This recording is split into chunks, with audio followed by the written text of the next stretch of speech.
people don't fight against the process. And look, I had a process just like everyone else of building rapport before the door and, how to knock and how to do all these things and deliver value in a really healthy, caring, giving way. And they will follow it when it aligns with them.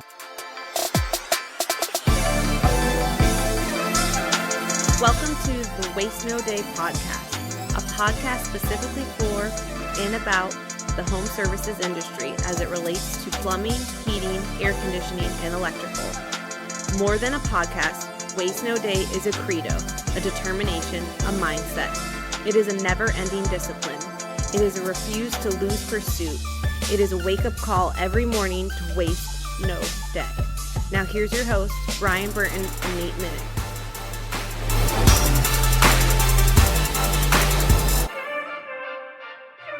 Hey, welcome to another episode of the Waste No Day podcast. Your hosts, Nate and Brian, hanging out with you again and looking forward to a great episode. We have Mike Agugliaro joining us today from Fruit Dog Group, and he is going to be giving us some great concepts to be thinking about, and not only just to be thinking about, but to be changing how we are thinking about things.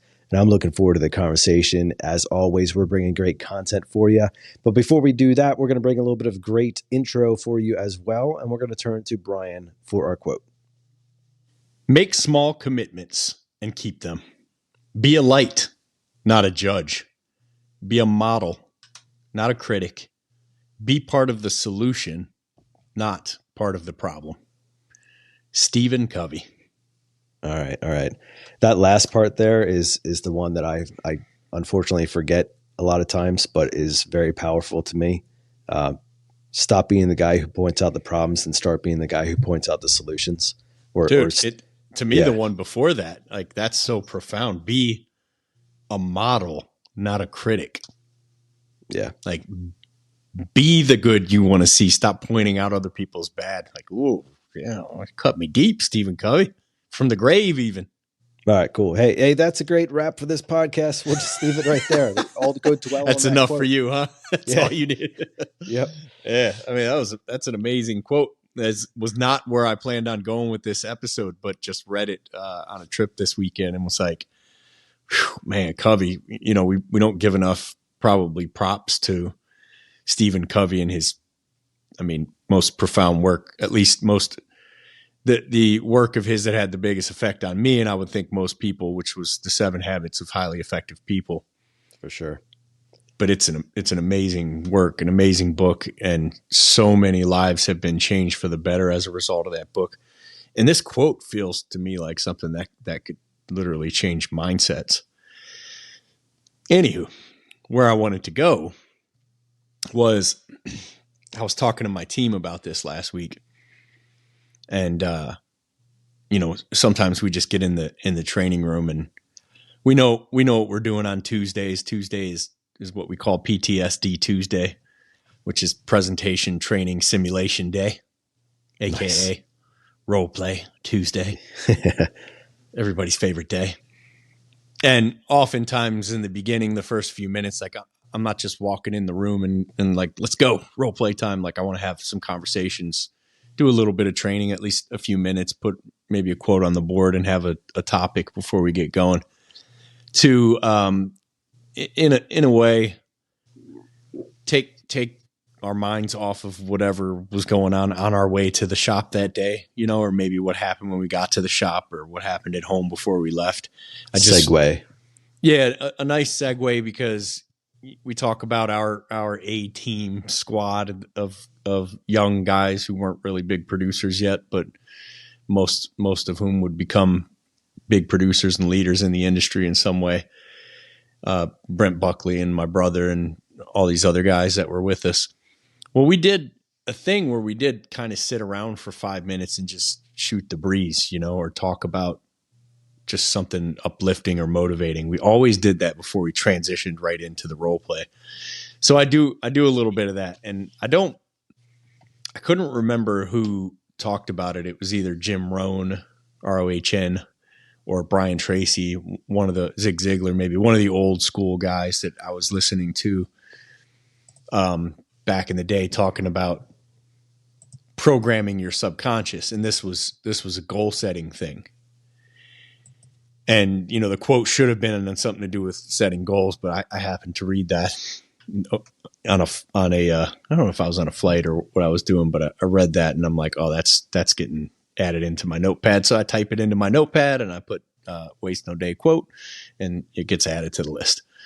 So that's how that works. So I was listening to one of those guys or reading a book by one of those guys back in the day. And he was saying, I want to attribute it to Brian Tracy. I'm leaning strongly that way.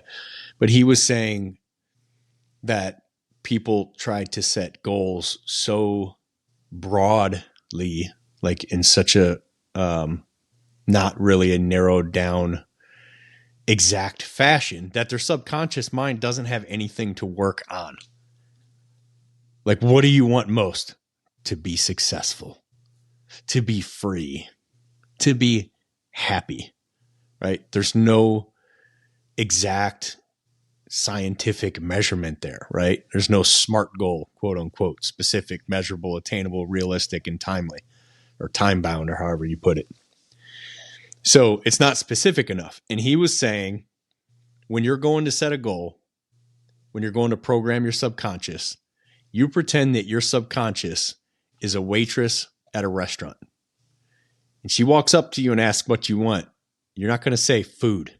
You're going to tell her exactly what you want. And you're going to tell her what you want to drink. And you're going to have an expectation of how long it's going to take to get there. That food's not going to take 2.5 hours to get there, right? That food's going to take somewhere between 10 and maybe 45 minutes, depending on the place, depending on the day and how busy they are. Right? You know all these things. These things are pre-programmed. If you don't want onions, you tell her you don't want onions. You're going to be exact about what you order from a waitress at a restaurant. And when you go to program your subconscious with a goal, you are going to be exact about it. Here's exactly what I want. And we'll talk about the 4 F's, your faith, your family, your finances, your fitness, right? So we'll just talk about let's talk about the family. This is exactly the kind of husband I want to be. Exactly. Not a good husband, not a great husband, but the exact role I want to play in my household when it comes to serving my wife or my relationship with my wife. This is exactly who I want to be and how I want to be it. Right? This is the exact version of the perfect father to me. And this is how I want to act as a father.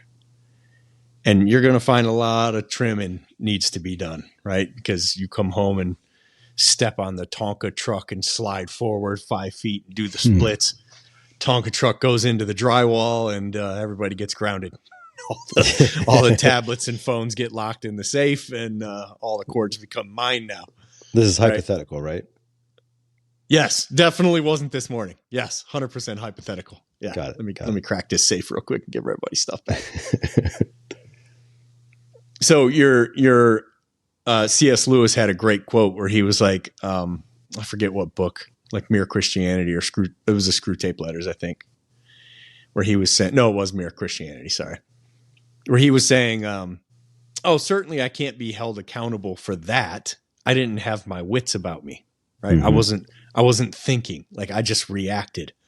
But he said, isn't the truest version of you the you that comes out when you don't, quote unquote, have your wits about you? As you know, this was something written in England over 100 years ago. But what he's saying is, isn't the truest version of you the you that comes out when you haven't had time to prepare? Right. When you're just reactionary, when you stub your toe, what do you yell? Ouch. Yeah. Or, yeah, that's what you yell. I yell a lot of things that would get cut out of the show. So give Ethan some work to do. Editing. So that's where you have to make the changes. And man, most of us, I love going back to Andy Elliott, who I spent some time with in Mexico this past week. And his thing is always that first 20 minutes of the second you walk in the door. Forget about how long. The second you walk in the door, what are you up to? What are you trying to do?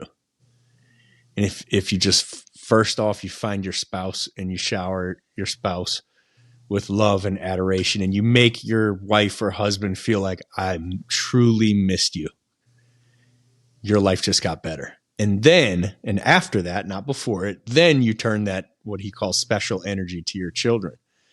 And you give them 10 minutes, 15 minutes, doesn't matter. Just a little bit of time where they're the only thing that exists in your world. After the spouse comes the children, and you do that for the kids. It's just, they have a different life. Their actual life is different if that's how their father comes home, mother comes home after a hard day of work, right? Yeah, absolutely. And I'm just contemplating over my own selfish nature. My mind is often about my day. How was my day at work? And, what crappy thing did I have to overcome or happen to me or whatever? And like, that's, well, not something I'm proud of, like when that happens and you walk in the door and you're so self-centered, freaking kids, stupid this, stupid that. And like, it comes out. And boy, if I don't take time to like refocus, just, get my, as you said, turn into the person that I actually want to be, it is far easier to fall into the person that I currently am. And that is often a far cry from who I want to be. 100%, because you didn't have your wits about you, right? But man, when you're walking in that door, you can have your wits about you. And look, I didn't mean for this to be, focus on the family episode and a parenting podcast or whatever. But it's just the one of the 4 F's that I happened to pick, which was family. Like, what are you trying to be? Whatever it is, your finances. Look, let's get focused on the fitness. Seriously, like slimming down, tightening up. If you want to get more muscular, that's great. I'm not saying that's something that has to happen, but like here's the challenge. I had a long conversation with a Waste No Day fan the other night, and said fan, I said, do you mind if I talk about this on the show? And he said, yeah, go ahead, man. And I said, I won't use your name. And he said, you know what? I don't care. Go ahead and use my name. But I decided not to because it's not positive. But I had this actual conversation with him. I said, how's your fitness going? Like we hadn't talked before, but he's been listening for 2 years. And he's like, that's the one part I'm struggling with. And I'm like, well, what's the struggle, man? It's like, I'm pretty overweight. And I'm like, all right, well, what are you doing do you want to be overweight? And he's like, no. Okay, well, that's a good start. At least if it's an issue for you, then let's talk about fixing it. And it came down to there was nothing. No, zero changes had been made in 2 years of listening to this show in terms of fitness. And we talk about it all the time. Why do we talk about it? Maybe some think it's to beat our chests that we're in the gym and we're trying to get fit. It's not. Maybe it is a little bit. I don't know. I am proud of myself for getting up and going to the gym every morning. 100% I am. But it's like, I know who I was before I ever hit the gym. And I know who I am now. And I know who I am walking into the gym or walking straight into a morning meeting without going to the gym. And I know who I am if I hit the gym first or coming out of the gym. And it's 2 different human beings. I don't know how this works for women because I'm not one. Although the days my wife goes to the gym with me in the morning versus the days that she doesn't, she will tell me she feels more accomplished and more focused during the days she does work out in the morning, and more tired and more easily falls asleep at night the days she works out in the morning. So I'm going to guess it's pretty much the same. But I firmly believe that men need to be waking up and beating our bodies into submission and making them do things they don't want to do and exhausting ourselves physically. Tex in the truck. I was doing this since 2012. I was in a truck for 1.5 years while I was lifting for an hour every morning before I went to work. You think if you don't do anything now that you're going to be too tired to work that day. You're not. You will have the most energy those days. But when you hit that pillow, you're gone. So don't plan on Netflix and chilling with the old lady on the when you get home, because that ain't happening. So I say that to say, if you're listening to this show every week and you're getting things that you think are good advice, and this is the case for my friend, use the advice. Do not become a connoisseur of information. And it got pretty emotional, the conversation, because it kind of came to light that there was a lot of things that he wished he was doing that he enjoyed hearing others talk about. And I'm like, bro, are we disconnecting from the audience in a way that it's all becoming like heady knowledge and not something you can take action on? So he committed to me that one or the other, either in the morning before work or right after dinner. And I actually prefer after dinner for this one. He's going to take a 20-minute walk. He's going to make it fast enough where if he has a conversation, it's a little tough because he's a little out of breath. But he's not going to go for a jog. It wouldn't be a great idea right now in the beginning. And he's not going to go start hitting the weights. But if you're doing nothing right now, let's just start there. Just go for a walk, man. And look, do it from now until the next episode comes out every day. And wherever you find us, shoot one of us a text and let us know what happened. And if you're like, this was stupid, waste of my time, I don't feel any better, my feet hurt, screw you guys, okie doke, then don't do it anymore. I just don't feel like that's going to be the case. Snowball wins, man. Yeah. Baby step, whatever you got to do. I'm not for baby steps, man. My life changed when in every way, shape, and form, I was like, I'm freaking done doing what I'm doing. Game over. I'm starting a new game right now. But if you're very physically unfit, you can't just go in there and just start tearing into the weights and running, mini marathons and stuff like that. You got to take it as you can take it. So go get something, man. Don't become someone who's just listening to things like this and watching other people enjoy the benefits of actually taking action. The things that we put on this show are supposed to be actionable steps. You should be able to start right away. Yeah. Don't become a voyeuristic winner. Become a winner and a champion yourself. Vicarious winner. You're right. Song. Great Tool song. Don't live your life through somebody else's podcast, Go out there and make it yourself. That's good. Speaking of making it yourself, Brian, we do hear from people from time to time who are making it themselves, and they do share about how they enjoy this podcast. So it's that time of the week where we highlight one of those fabulous reviewers. Who do we have today? Amazing. 5 stars.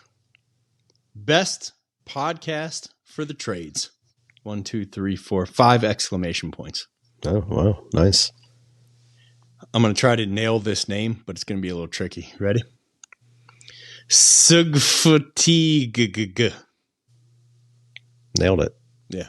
CGGFFFTYGGG. Again, your entire life now is under that review name. Yep. That was just done to bash some what are those? Some Siege game back like 7 years ago when Apple first came out with like the App Store stuff. All right. Cool. We appreciate the review, Mr. And it doesn't matter whether the name's in there or not. I will say this. If you don't know that your name is in your review and you would like to have your name read when you post a review, you can put your name as part of your review, regardless of what it says your Apple review name is. So you can just put best podcast for the trades, Nate from Pennsylvania, or whatever you want to do. But if you don't want your name in there, it's all good. We appreciate the love. We appreciate you guys hitting us with these reviews. And if you would be so kind and you want to hook us up, reviews make a big difference. Also sharing this thing on social media, sharing an episode that you loved. My man, Daniel Miller, freaking posts every Monday morning. He says, "What are you listening to?" And he shares the episode on Facebook. That's awesome for the show. And we really appreciate that, Dan, man. Sure do. And we know that Dan's going to love this one as well as many of our other listeners as we put Mike Agugliaro in your passenger seat.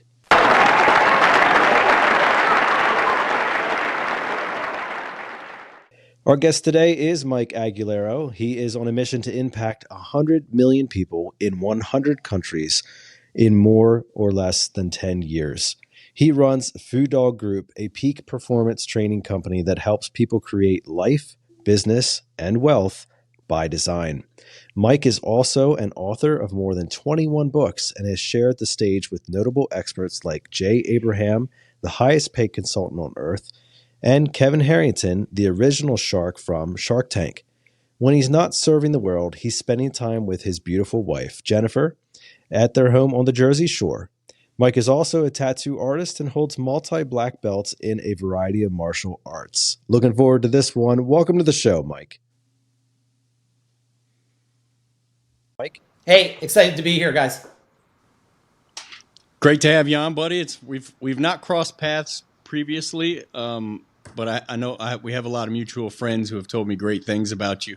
And recently, I asked a longtime fan of the show, who are some people that you guys want to hear on the podcast, and your name was one of the first ones mentioned.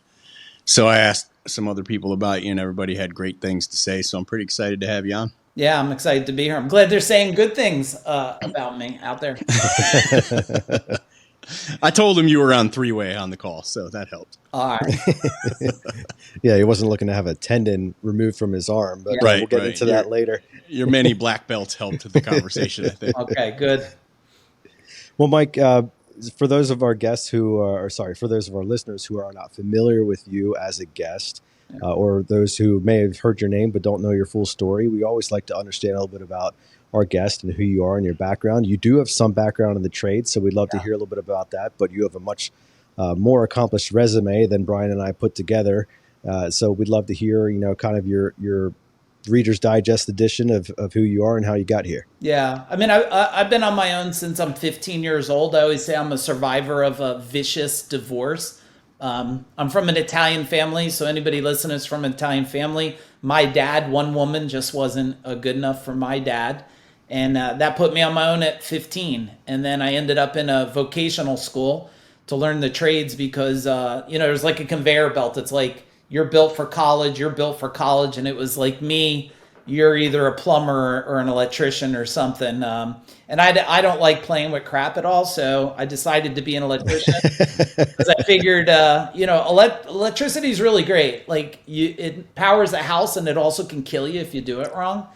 Right. And I did that I was in a truck. I started my own company and I ran in a truck for about 15 years myself. So I sold about a little under $1 million a year myself from residential, commercial, industrial.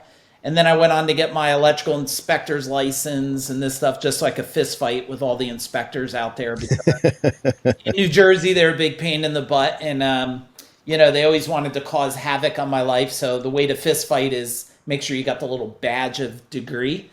And then I went on to finally figured out how to scale a company. And I really scaled a company because a lot of my friends that were working for companies were, not happy. And I wanted to build a place that people could be happy. And I grew a company from under $1 million to 32 million in less than 10 years. And wow. I know we have a lot of service experts and technicians listening, which I'm honored to be here and talk to them. I had 165 trucks on the road. So we called them warriors. We learned how to deliver amazing service. We probably to 30-something thousand customers a year. And then eventually I sold that company in 2017, not because I didn't love it. I started a company called CEO Warrior. I don't know if anybody listening will recognize it was the top training and implementation organization on the planet as far as I'm concerned. We just in the last 36 months, we created 61 millionaire, some decamillionaire owners. And I know that all those people, we coached over 1,000 companies, had over 20,000 companies following us. And for all the experts, maybe some of them experienced how we would help them serve at a higher level and think different, because it was kind of like coming to one of my trainings was like entering Fight Club right? Like we Like you don't talk about it or yeah, what? we can talk about it if you want, man. Like we put on MMA gloves and had guys out in the freezing cold, like punching heavy bags, bleeding from their knuckles, and they loved it. And I changed. I believe I impacted the industry, and then I ended up exiting that company to go on and now Food Dog Group, which we're changing the world. You know, we're looking to impact 100 million people, and maybe those of you listening, like I think, especially being service experts, technicians, owners, you know, it's already tough enough to do the job in a lot of aspects. I could talk about that, but like I've been with my wife since I'm 15. So it's 38 years. I'm level 53 now. And so I figured out how to be a electrician, how to stay married.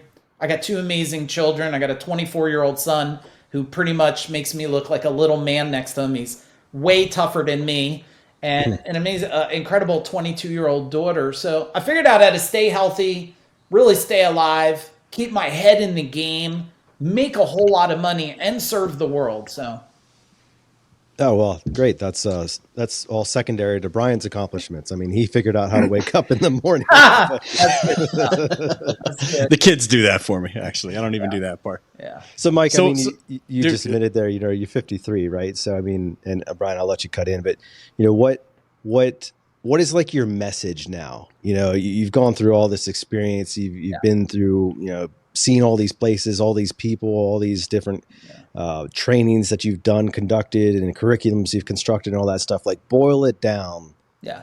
to the sentence or the Yeah. bullet points.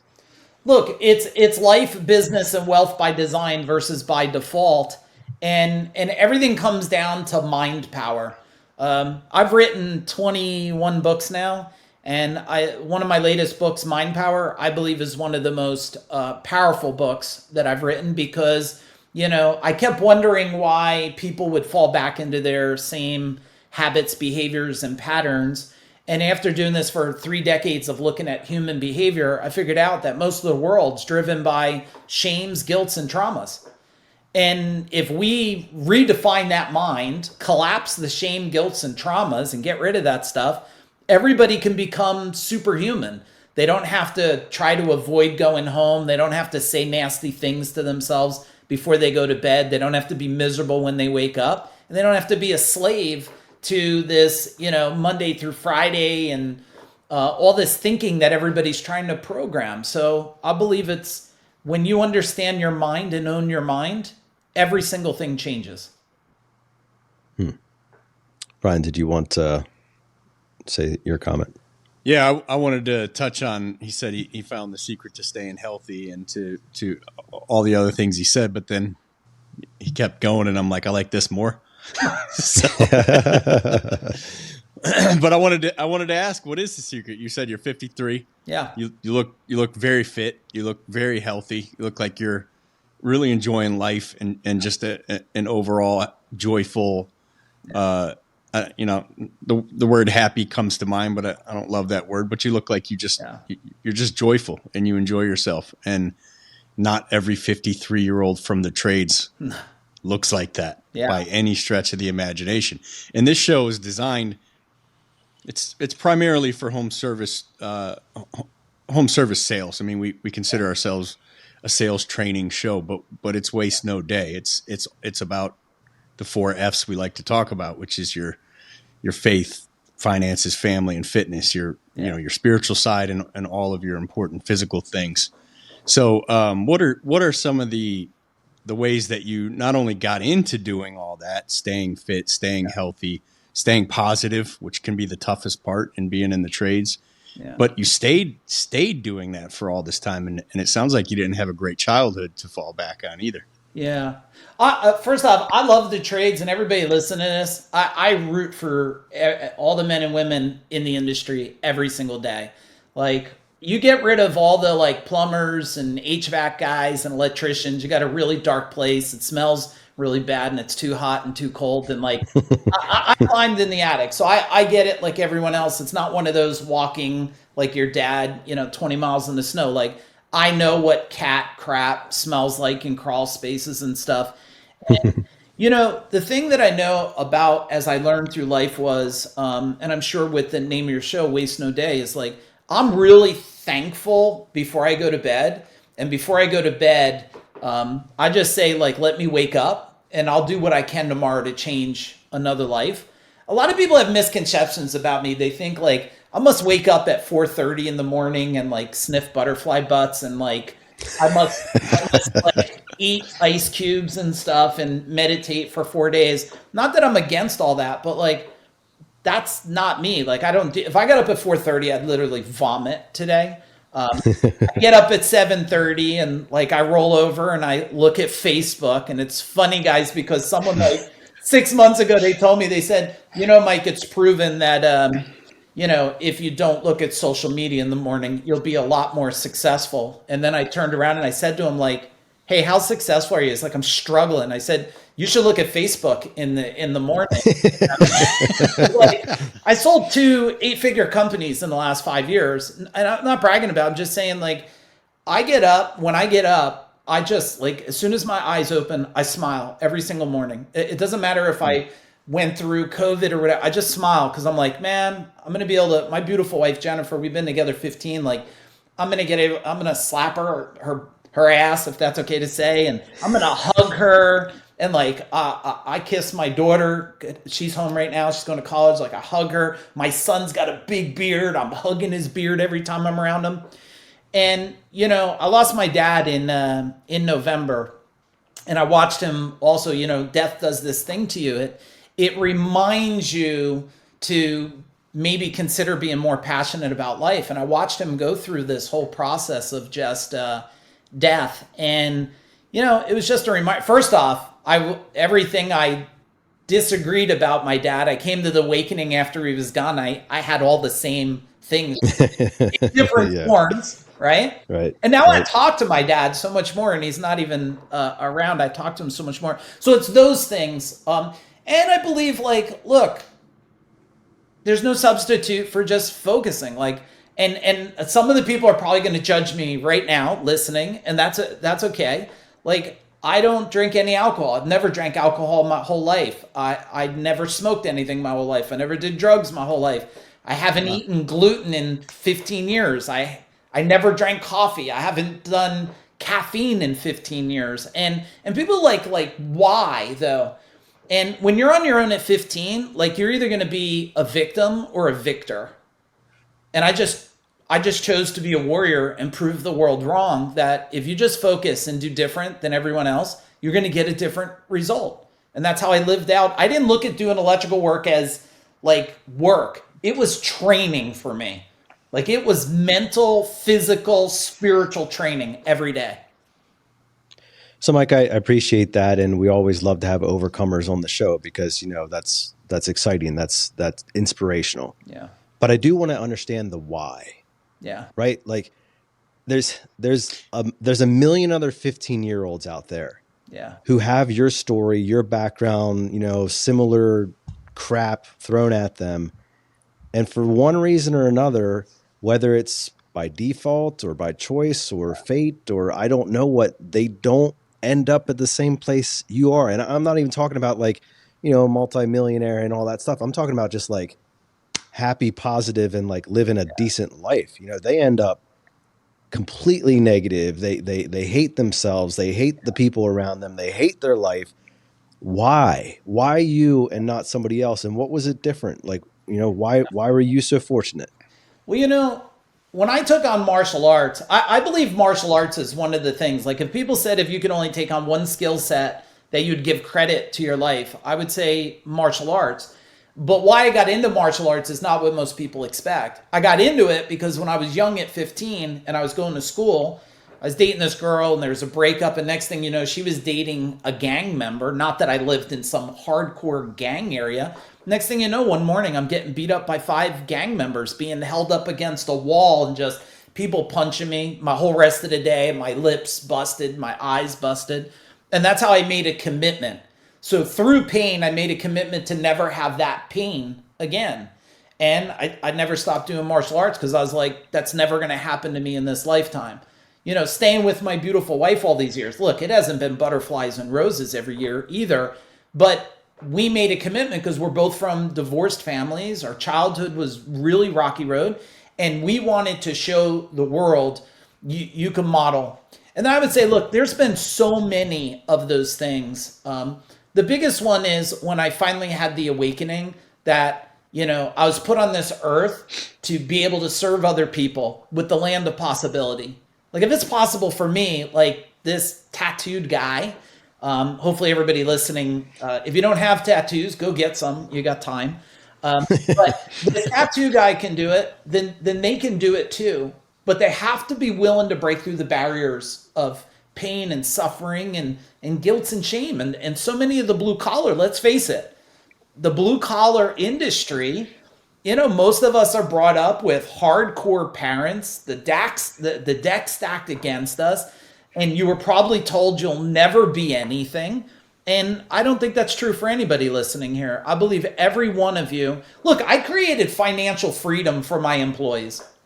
Like my employees, I wanted them to be wealthy. I wanted them to put their kids through college without worrying about it. I had employees buying houses, $700,000-$800,000 homes. And at one time, like my parking lot's filled with Jaguars and Porsches. I was driving a Subaru Outback and my plumber's driving a 911 or something. I'm going, what the heck's going on here?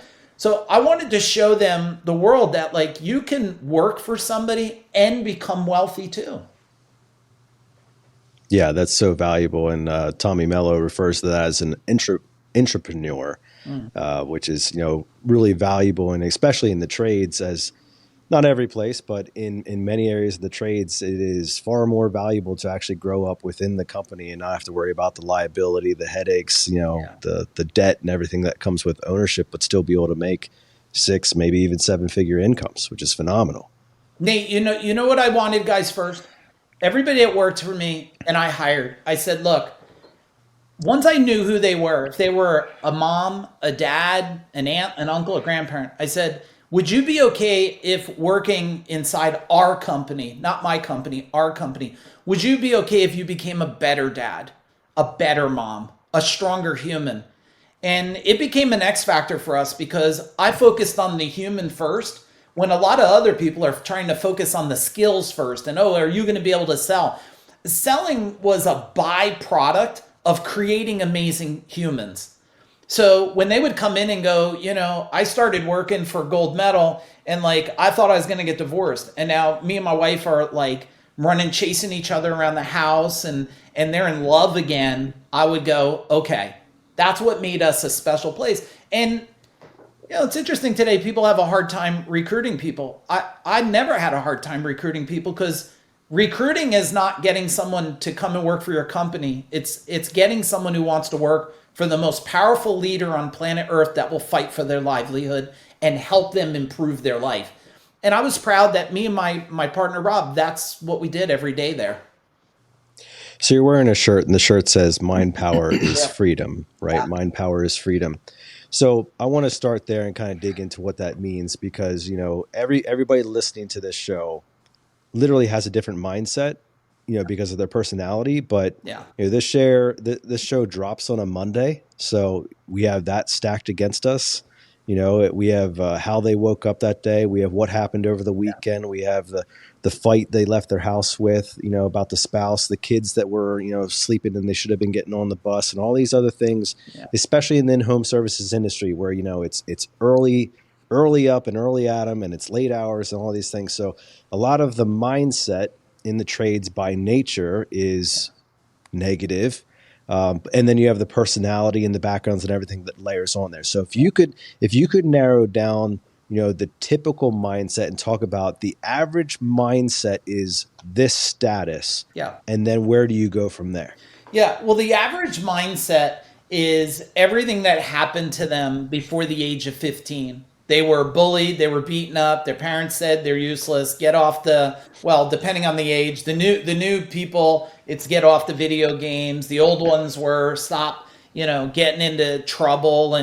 And so their mindset is they're not worthy.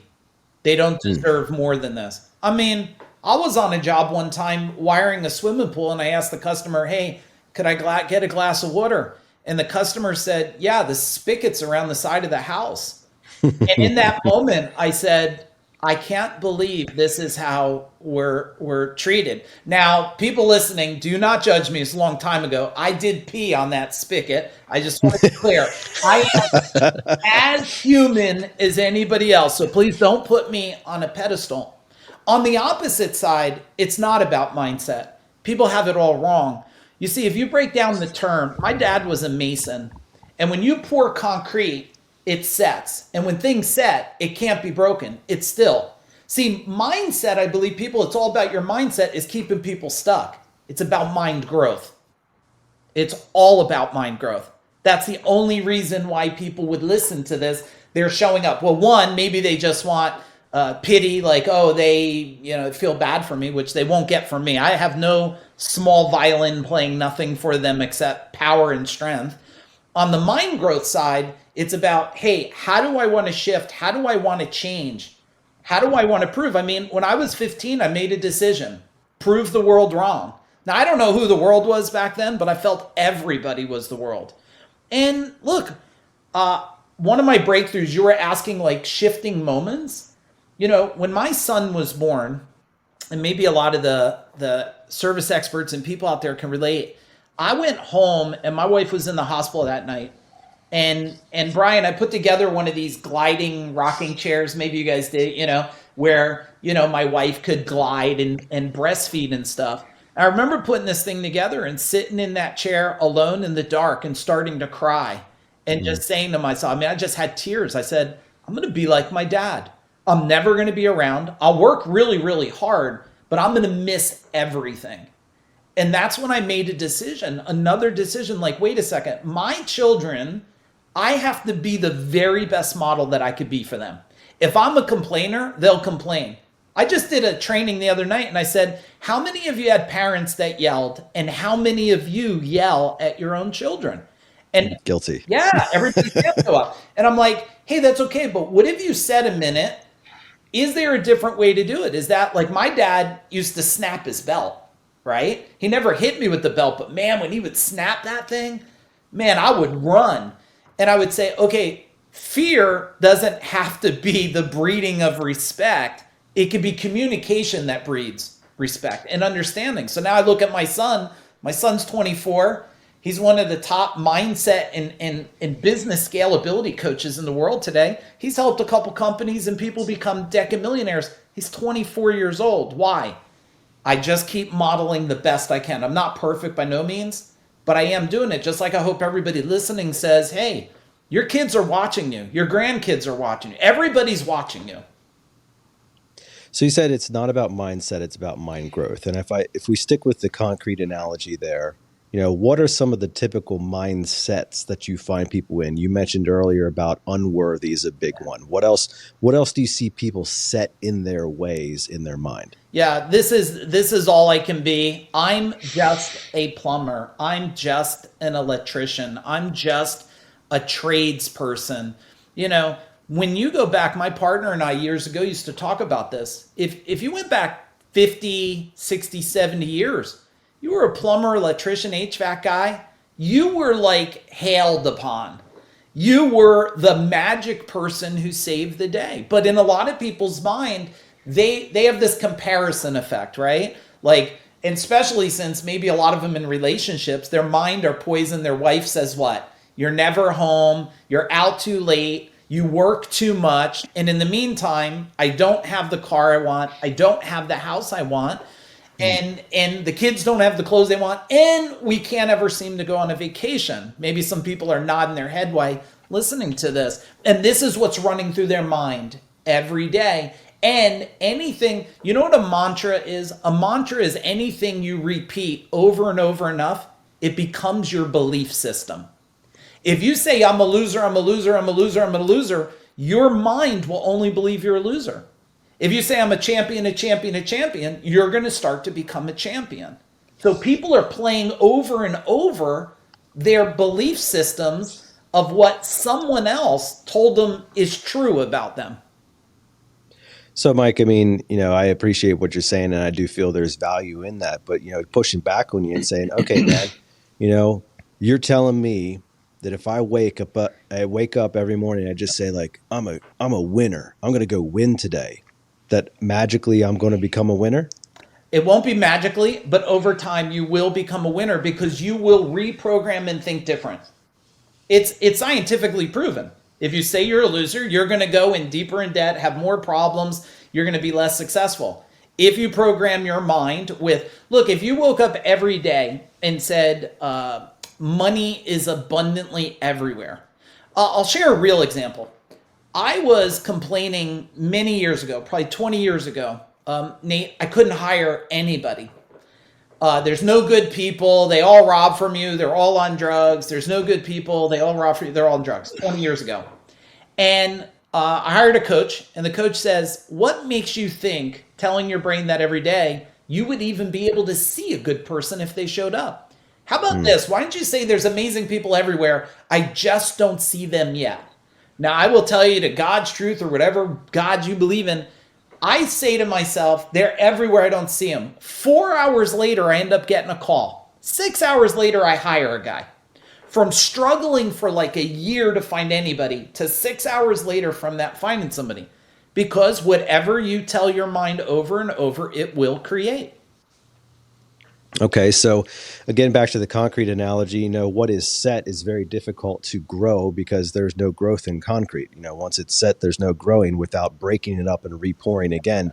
So what does that breakup process look like? How do we begin to tear down these beliefs? I mean, I assume the first part is recognizing that you do have negative beliefs and about yourself, you do have a negative view. You do view yourself as a loser and those types of things. So perhaps the first step is like awareness, and then the second step is breaking through that. Or how would you coach somebody that came to you and say maybe they don't even say it because they don't recognize it, but you recognize in them okay, this guy thinks he's a loser, he thinks he's unworthy, he thinks he's not going anywhere, and he's been beaten down his whole life. Where would you start?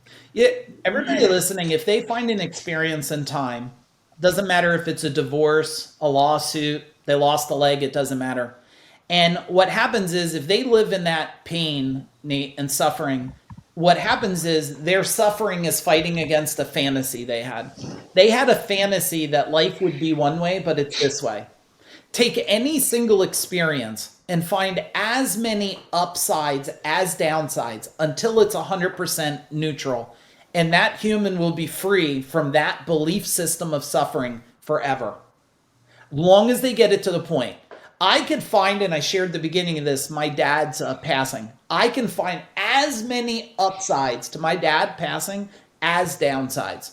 So when most people have grief and they have to grieve forever, I didn't have that grieving forever. I was sad. I cried for days, but I immediately stabilized and went, wait, where are all the gifts in this? And where are not the gifts? This will immediately transform people. So that's just one way. Sometimes you got to get a little harder because maybe, tradespeople could be a little hard-headed sometimes. And what we used to do is we used to first have to identify what are they fighting for and fighting against. So I used to have them come and I used to give them MMA gloves. And I used to have them write on one side, their family. And then I would say, what would you die for? And you know what's interesting, guys? Everybody says my family. I said, so you would die for your family, but would you live for your family? Because you die for them, but you're living within the excuses. So I would have them write their family on one side. The other side, I'd have them write their career. What are you fighting for in your career? That's going to move you forward. And then I would take them out in the middle of a parking lot with a 100-pound heavy bag and make them run till they were exhausted and beat the bag until their soul cracked open and took all the pain and suffering and weakness in their mind and bled it out. Now, this is a little more intense way to free a human, but when they have that point, because let's face it, how many people, maybe even yourself, have bottled up so much stuff? Men are so good, especially at swallowing pain and suffering, pushing it down so deep, and then one day it cracks open and they either explode and get in trouble, or they do whatever they can to sedate it. They'll drink it, smoke it, whatever they got to do to not remember the pain and suffering. So they never become free because they keep masking over the situation here. You have to break the patterns, the habits, and the behaviors inside the mind and then on the outside of the mind. Yeah, but wait, Mike, I mean, you're telling me I need to find the good in this stuff. Like, I see no good in the fact that my wife divorced me and left me with 3 kids. I see no good in the fact that my father abused me until I was 18. I see no good in the fact that my last 3 bosses cheated me out of my hours and didn't pay me according to what I was actually supposed to get paid. Where's the good in this, Mike? Yeah. So here's an example I use with people. So let's say a tsunami. A tsunami comes in, kills 100,000 people. I say to people, good or bad? They say it's horrible, 100,000 people. But wait a second, this happened, and now they could put in the mechanisms that if this happened 10 years from now, it would have been 1 million people. Is it good or bad now, right? A lawsuit. I had a lawsuit. It started off at $4 million. That's a serious lawsuit. We settled at 1 million, thought it was going to put me out of business. It was a miserable thing. How could that possibly be good? It lit a fire in me to figure out business. The next year, we grew by $6.5 million. So you're right. If you could only see the pain, you'll stay there. Most people, if you look at the divorce and you say, how was the divorce good? They're like, I can't. And then all of a sudden, I'm like, tell me about the relationship you're in now. And they go, oh, I love this woman. She's my soul partner. And I go, okay. So where's the good now in the divorce? Because if you stayed in that relationship, you would have been in pain and suffering and never found your soul partner. And then it clicks and they go, I see it now. Hey, so I was beat up. I was on my own at 15. As a matter of fact, my mom said this, Nate, just last summer. She goes, I feel bad when I hear you say on shows and talks that you've been on your own at 15. I said, Mom, it's the greatest gift that ever happened to me. It created a fuel in me that built 2 high 8-figure companies. It made me write 21 books. It made me change the lives of thousands and thousands of people. If I was not on my own at that age, I don't know what I would have become. So you're right. It takes skill, Nate, to look and find that. But I promise, if everybody looks in the mirror and says, what is the positive that happened, you will find it. I like go ahead, Brian. Is this like you're just grabbing a yellow notepad and you're saying, all right, I got work to do, schedule out a half an hour, and I'm actually just going to list out like an old Ben Franklin close, the pros and cons of the either situation I'm in or the experience that I had? Upsides and downsides. And don't stop until you're done. Look, is there positive and negative? Is there right and wrong? Is there good and bad? No. There's only the definition you choose to give it. What's good for someone is bad for someone else. What one person looks at as positive, look at politics. One says that's positive, the other says negative. Who's right? Well, you always want to say you're the right one because you know better, right? Yeah. Me, that's who. I am right. We're not talking about politics here. But on the other side, think about it. It always comes down to the definition. So yeah, it could be old school, pen and paper, get a loan, and sit there. My instructor, you guys could take this challenge on too if you want. My instructor 30 years ago said this, Nate. He said, I'm going to give you an exercise most people will never complete. It won't be difficult, but you probably won't complete it. Find a mirror in your bathroom. Tell all the kids and everybody you can't be bothered for an hour.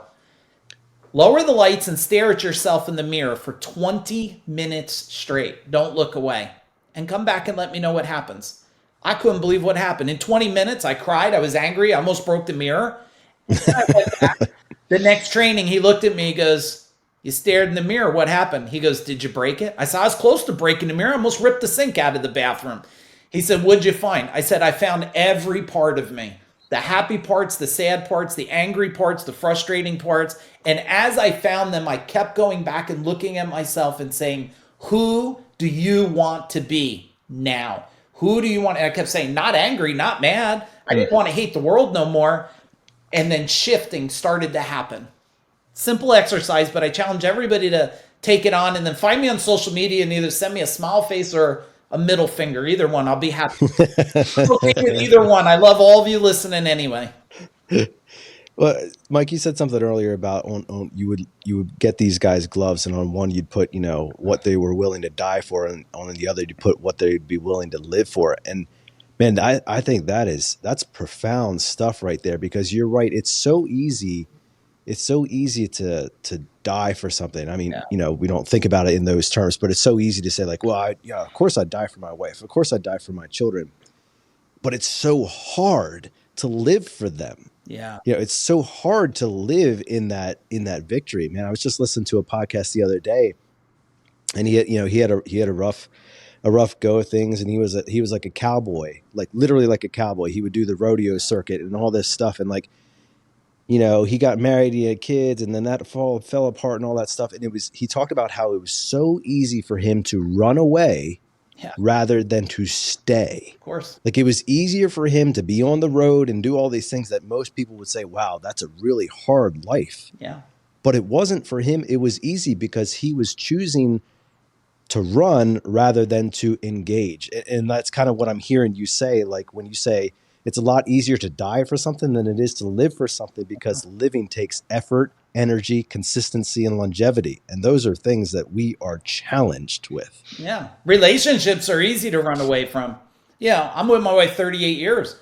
There's been plenty of times it would have been easier to run than stay and figure this out together. And if everybody is willing, I always tell our clients, we work with so many clients for decades, I say, don't run from me, run towards me.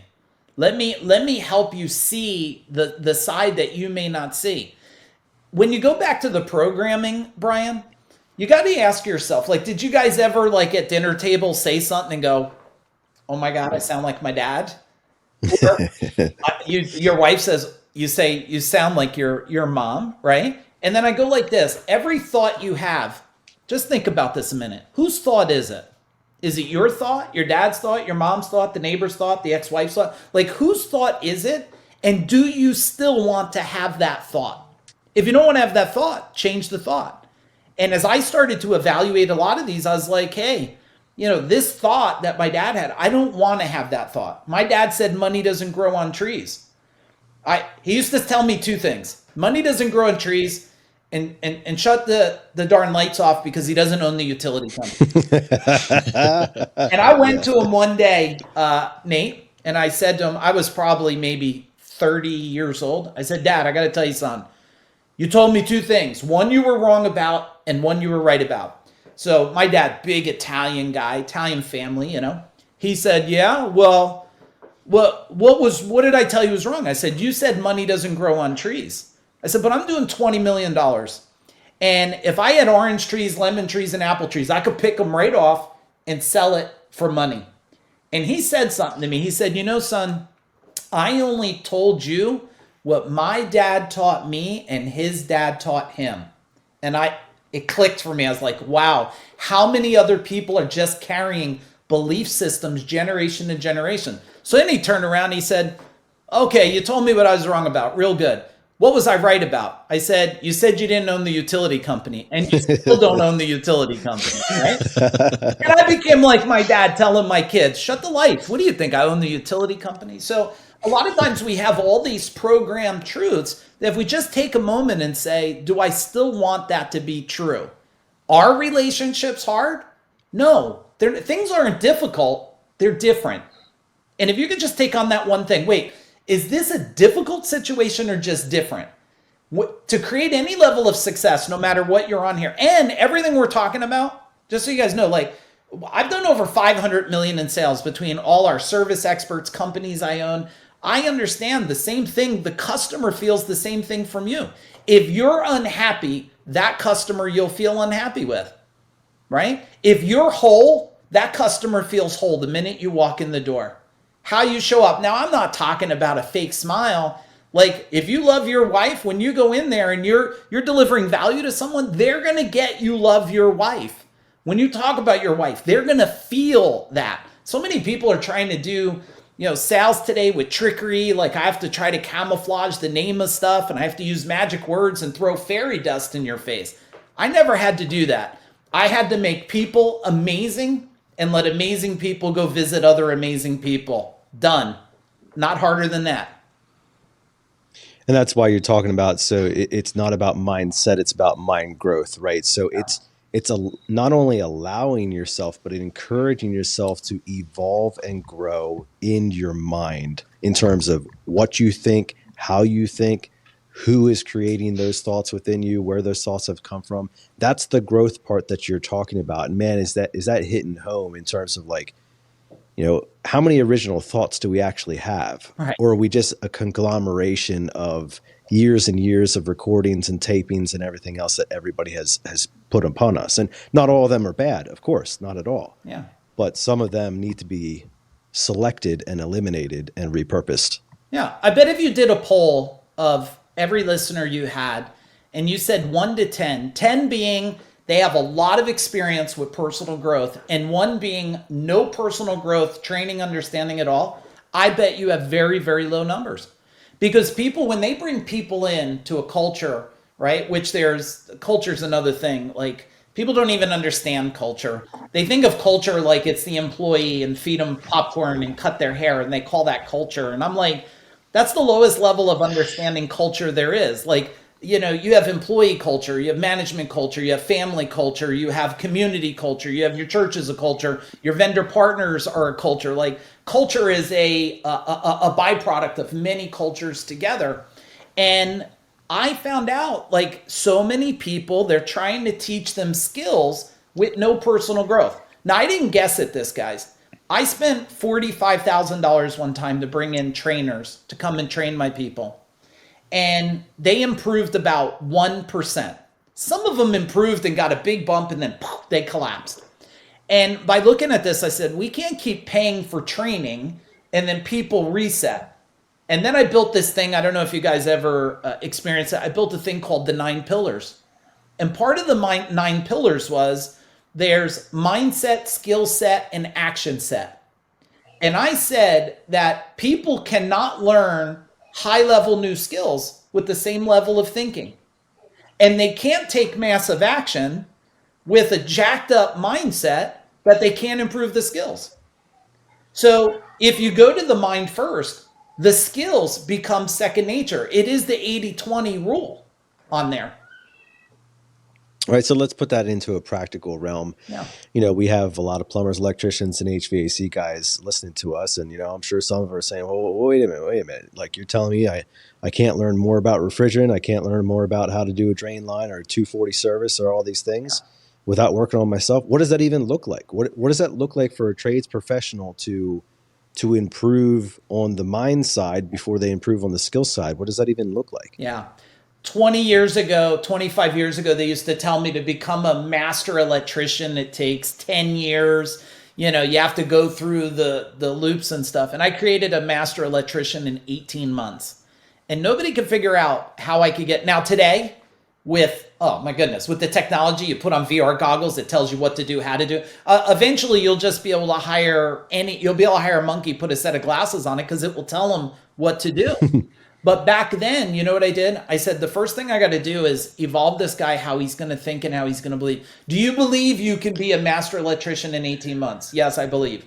Okay. Do you believe that you can consume information faster than you can? He's like, well, I'm not good at reading. Okay, so we have to do it in a way. So I started to teach him how to think about putting things into his mind, and we collapsed time that way.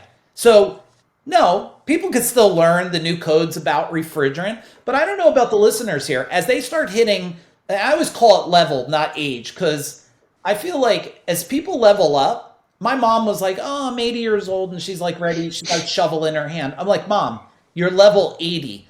Like, you're smarter than you ever been. You got 80 years of experience. But if you look at people, when they start hitting level 50, 60, most of them are like, oh, I'm tired, I'm exhausted, it's hard to learn. No. You should be so trained inside your mind, it's easier to learn. So yeah, they can learn the refrigerant and new calculations and this stuff. But what if they could learn it at 50% faster speed? What would happen? Everything would change.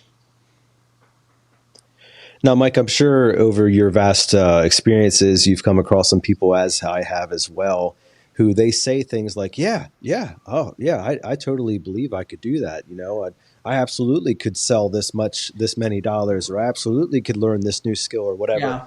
Yeah. And then you find out, like, well, I'm not sure what's going on here because the mindset's not lining up with the skill set. So what happens then, man? Like, how do you identify that, or what went wrong in that equation? Is that on me? Is that on them? You know, where do we find ourselves there? I'm not saying this is right or wrong. I killed the word sales inside my company, because sales for a lot of, and I'm not saying it's true, but people have programmed sales as this word that's negative and not good and manipulative. So I took away the word sales and I said, in our culture, we're just going to use the word serving. Do any of you, because if you look at it, when you were a child and your dad said, bring me the ball, as a baby, you didn't turn around and say, give me a lollipop and I'll bring you the ball. The kid. Well, you haven't met my kids. Your kids? Give me a lollipop. Egg 'em. There's definitely some lawyers in my Okay, in my I got to next generation. pay them for it. But most people were born to serve naturally. We were Sure. trained for it. So if you look at it a perspective of just how do they serve, I look for the identification of the human, the quality of the service of the human. Tell me when you served people and you felt really good. Tell me when you fell short of serving people and you didn't feel so good.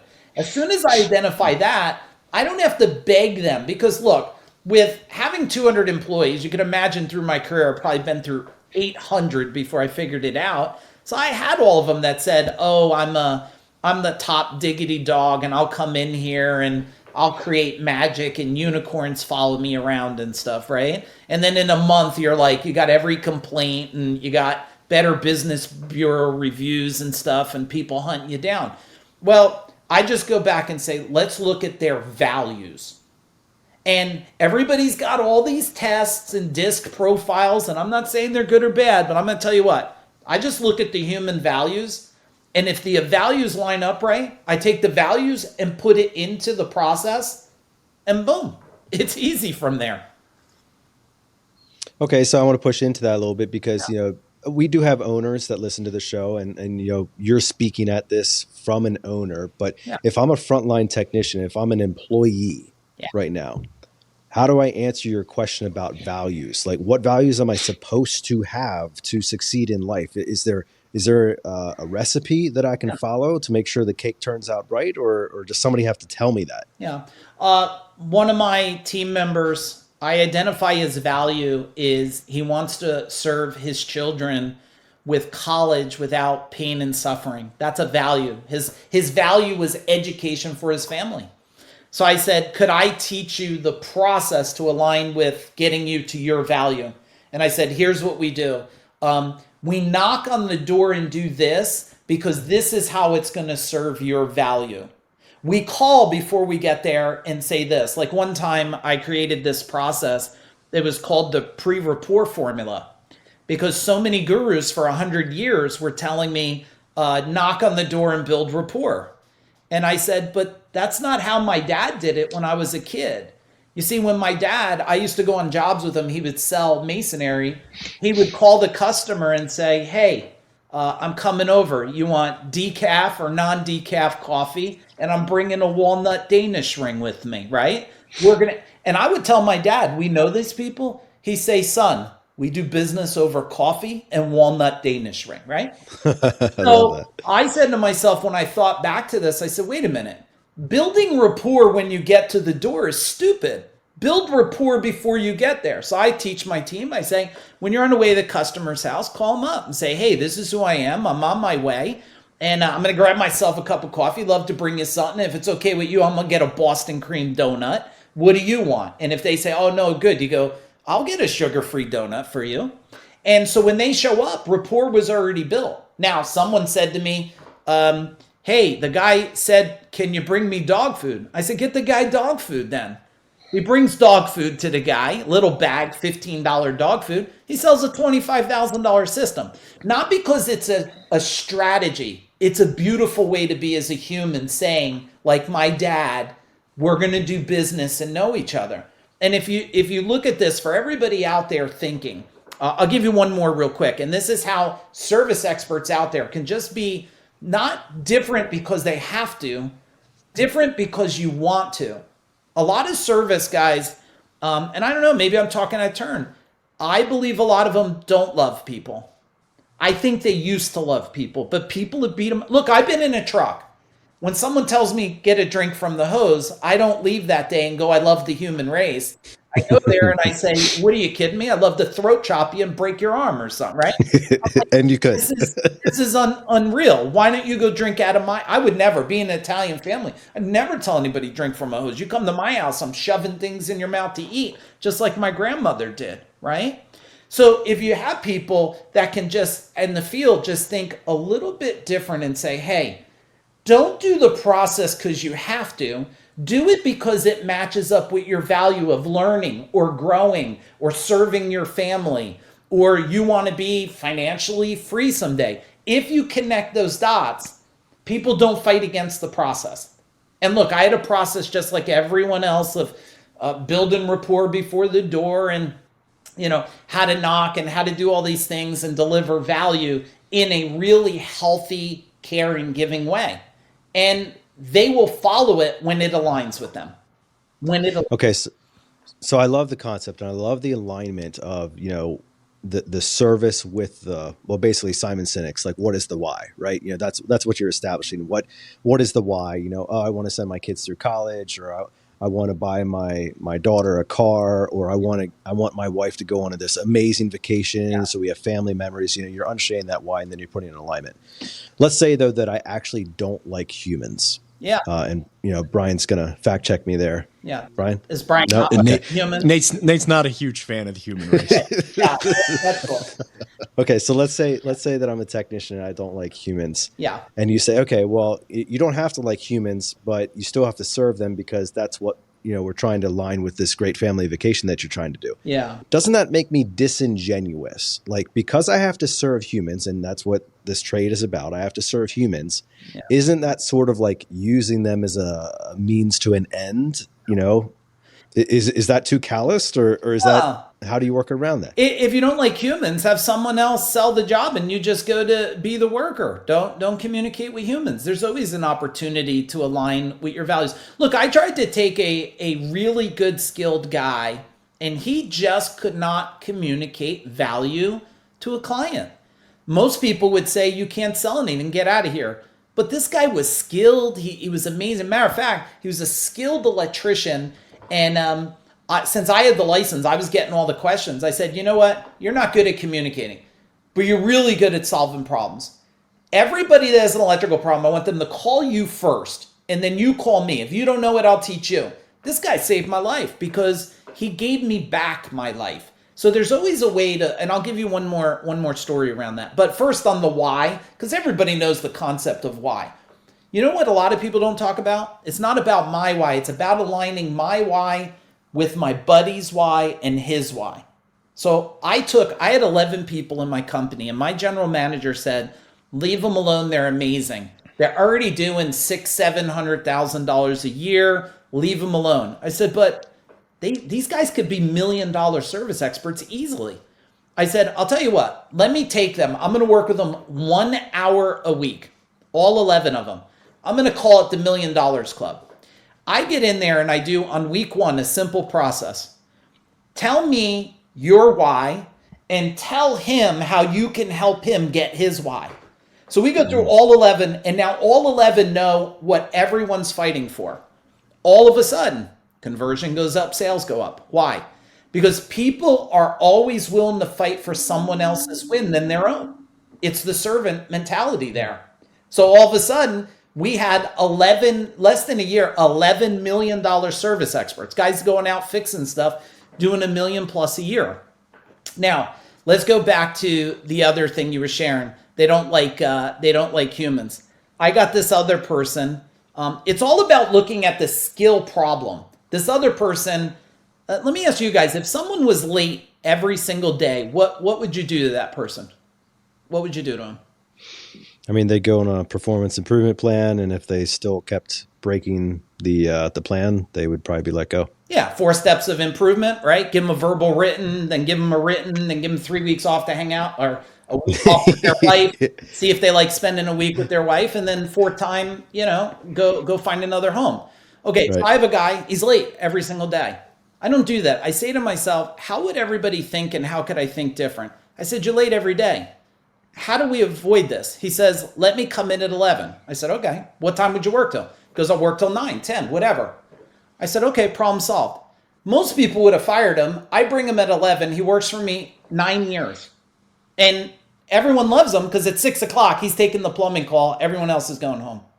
Right. So it's always about how can I think different and how can I take a person's skills, they don't like humans or whatever, and put them in a vehicle that still helps the company get to the end result. The other thing about why, I wanted everybody in the company to know my why. Don't I deserve to have a why? Like my why was I want to get this company to serve you so well that you don't have a problem. It runs 5 years without me and I don't need an office. That you're okay working hard and your life is changing without me being there. That's why we had one of the, best acquisitions ever. I mean, 2017, I signed my name and never went back again for back then one of the highest multiples. Today, it's like dog crap compared to the multiples today. But back then it was the cat's meow. Why? Because they knew my why, I knew theirs. So everybody in the field, just know this. If you want to be different, you just have to say to yourself, am I willing to think different?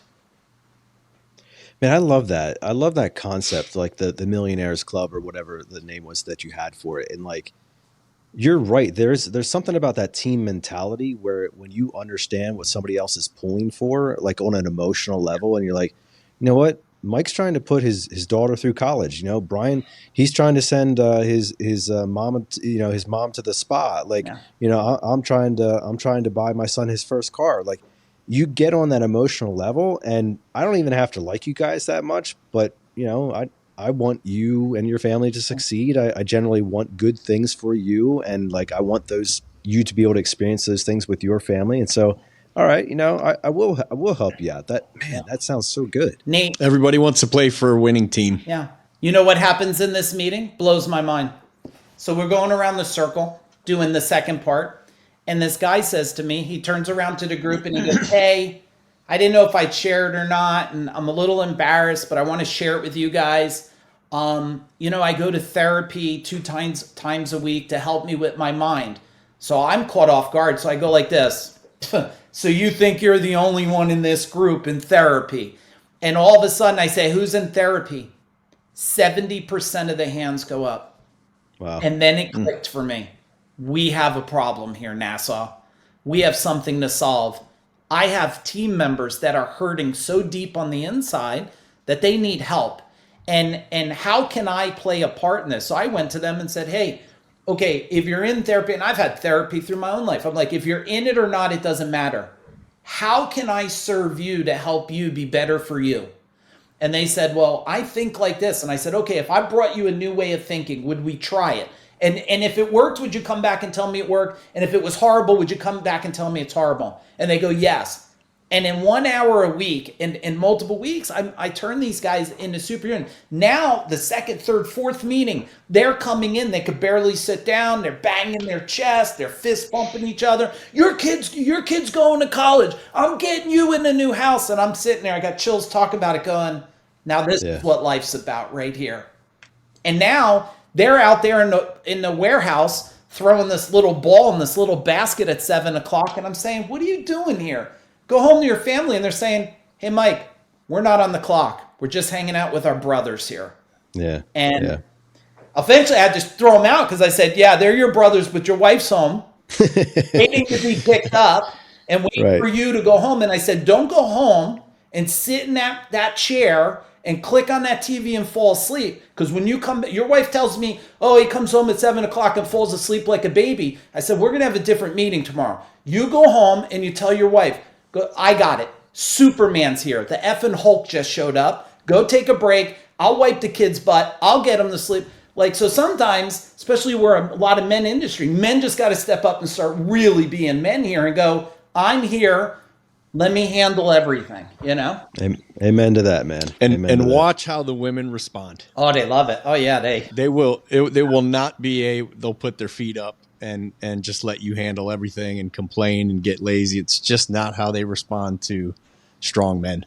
Yeah. Well, I'll tell you what my response was. My wife said to me, because we went through a rough patch, and I said, what do you want from me? She says, I just want when you come home, I need you to be my superhero. I said, when I come home, can I get 15 minutes? I just got a shower, change my clothes. When I come out of that bathroom, whatever superhero you want me to be today, I will be that superhero. And then as she noticed me being the superhero for her, she started to be a superhero for me. She started to say, hey, and she said to me, when you come home, only come home if you're ready to come home. Because if you're coming home and you're not ready to be home, don't come home. So when I got home, she say, you good to be home? Give me 15 minutes. And I'm also a process freak. Like I needed to master how to put Bassitin on the baby's butt and fold this diaper, and always trying to think of a contraption. I'm always trying to master the next skill because look, my dad, even though he had many women, he did model very strong manhood, how to represent strength. And I wanted to model that for my kids. And I would challenge everybody that's in the field, how can you step into that next model for yourself? When your kids think of you, what do you want them to think about? And guys, I didn't miss the going to school. I left the job, went to school, read the book, Going on a Bear Hunt. You guys ever read this book? Going to catch a big one. Yeah, it's one of my favorite books. And I would be in the school in my work outfit. Kids are screaming. The teacher's saying, you got to tell them to calm down. I'm like, aren't you neutering them enough? Let them be kids a little bit. And then I'd leave there and go back on the job. So when people say they're missing things, I didn't not include my children in my life. And I did work for people, guys. So not when I had kids, but even when I worked for people, I would tell them, I had other team members that I worked with, and I'd say to the boss, why don't you let him bring his son this weekend? He'd go, oh, it's dangerous. I'll keep him safe. How are we going to let these other kids learn how to use a screwdriver if you don't ever let them into our world? And I see business owners and service experts, their kids don't know how to do anything. You got to bring them in this environment. Otherwise, we're going to wake up one day, the infrastructure of Earth's going to fall apart. That's why we have a problem with people not wanting to go in the industry, because everybody's putting, paper gloves on every kid today, Yeah. Well, Mike, bringing it in for a landing here, man. Speaking of helping other people, let's talk about Food Dog Group and what you're doing there. If people are interested in learning more about you or the options that you're doing there, talk to us a little bit about what that looks like. Yeah. So what we do today is we help people get life, business, and wealth by design on all different levels. So it doesn't matter if they're a guy in the field.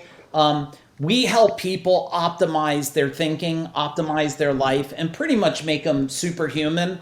I have a couple links I'll send you guys, totally free gifts. Hey, everybody listening, I'm not here to sell you anything. I'm rooting for you. I didn't want this to be a drive-by. I hope you guys will friend me on Facebook, send me a fist bump. If you're in a dark night in a dark place and you just need a friend, just reach out and say, hey, can I just message you? I'm here for you. So I'll send some links for everybody to do it, but you could go to fooddogGroup.com and check us out. And I hope I'll be at I haven't been at a lot of events that these guys might be at, but I will be this year. And if anybody's just in a place that's so bad, hit me up. I'll send them a free copy of my book, anything to help them, because I know if I help them, the world's going to change. And for you guys, thank you. I'm honored to be here. And thank you for doing what you're doing, because you're giving a place that is really giving hope to people that maybe losing hope sometime. Yeah. So, and that's Food Dog Group, FUDOGGROUP.com. So yeah, check him out there. But we appreciate the kind words there about the show and the platform. And it's definitely what we strive to do with Waste No Day is, I'm from the trades, broken home and no father, and went through pretty much everything that most of the tradesmen go through, and kind of found another side of it. And like yourself, want to share that for sure. One question I had before we jump off is Food Dog. Yeah. What's Food Dog? Yeah. So Food Dog are these lion dogs. You might have seen them outside of emperor's castles and stuff, and there's a male and female one, and they're the mystical lion dogs that stand for, let me come closer for the recording, they stand for strength and power and balance. So if they type up and look up Food Dog, you'll see these things have been around for over 5,000 years, and being in the martial arts, it was always a token of strength. And we always say, if we don't like you, we just say F you, dog. So it works. it works many different ways today. Yeah. Got it. Beautiful. Love it. Appreciate your time so much. Thank you for giving so freely for our audience. And I'll be straight up, for Nate and me personally, who've thoroughly enjoyed this and seriously can't wait to take some action on some of the things you talked about, man. Thank you. Rooting for all you guys. Boom. Thanks, Mike. Hey, that's a wrap for this podcast. We hope that you enjoyed your time with Mike. Man, a lot of great stuff there. And no better place to start than with yourself and with your mindset, identifying what your mindset is and changing it into mind growth. And man, he had a lot of great stuff to talk about there. Make sure you check him out. Hit him up on social media. Look up his site, fooddoggroup.com, and hit him up. Let him know. Either give him that thumbs up or that middle finger. Either way, stare at yourself in the mirror and tell him you appreciated his words today. We'd sure love to hear that, and I'm sure he would as well. We want to leave you now with our weekly challenge, which continues to remain the same: to choose to wake up every single morning and waste no day.